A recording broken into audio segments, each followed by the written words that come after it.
Minnesota Vikings bring back one of their own. Veteran interior offensive lineman Brett Jones is going to be back in purple for yet another season in 2020. Now, Jerry Jones, of course, losing Travis Frederick. Unfortunately, he retired.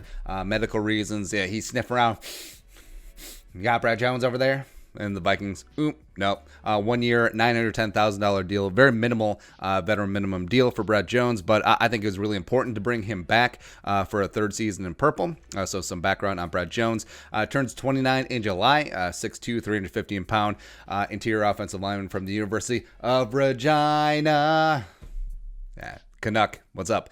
Played in the CFL for 2 years before landing with the New York Football Giants in 2015. Eventually worked his way up, won the starting center job. Was PFF's fourth highest graded center in 2017 with 82.1 overall grade. Stud. Eventually in 2018 camp was going to lose the job. I think it was to John Jalapeno, possibly. And what teams generally do, players that they're going to cut, try and get some value. So the Vikings were able to scoop him up for a 7th round pick. Now, 2018, that was the year that Pat Elflein, supposedly starting center of the Vikings, was going to miss the first couple games of the year. So Brett Jones comes swooping in because the Vikings didn't believe in Cornelius Edison. And also, remember, that was the preseason that they were giving Danny Isadora, who is a guard, had never played center, like ever, going back to the U or even like high school. They're like, hey, Danny Isadora, snap the ball. Oh, but Brett Jones came in, and he was awesome. He started the first 2.5 games of the year, the second highest pass blocking grade on the Vikings. Also, if you remove minimum snaps that year, he had a pass blocking grade of 70.3. Overall allowed 5 pressures, 0 sacks, 1 hit, 4 hurries, and 188 center snaps. But remember, the rest of that way, with Pat Elflein playing so bad, with the guards Tom Compton and Mike Remmers playing so bad, Brett Jones saw a grand total of 3 more offensive snaps, subbing in for Mike Remmers.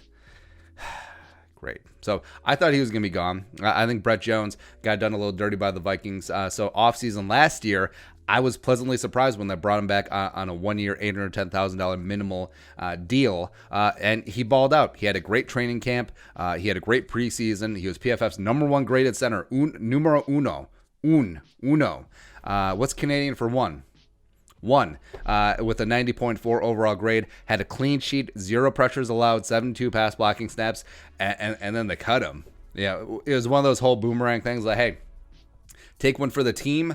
We won't even clean out your locker, but we're going to cut you on the transactions, and then we'll bring you back after your contract isn't guaranteed, so you have to go week to week. It is so dirty, but that be the business, right?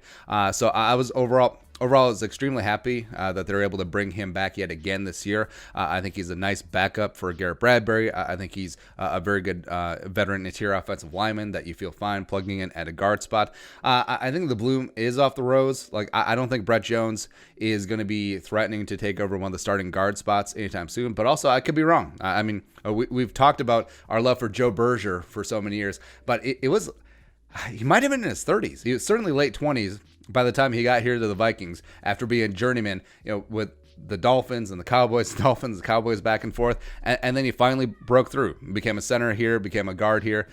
So maybe Brett Jones will follow that path. I mean, right now, I think Brett Jones is what he is. Like, his floor is being that swing interior backup. Like, maybe it is a little bit more, but also I think the Vikings are going to be dipping in pretty hard on offensive linemen in the draft, as well as Drew Samia. I believe is Josh Klein being cut is signifying that Drew Samia is ready to step up. But overall, I'm happy. Yeah, just in terms of bottom of the roster guys that are rock solid that you would not mind.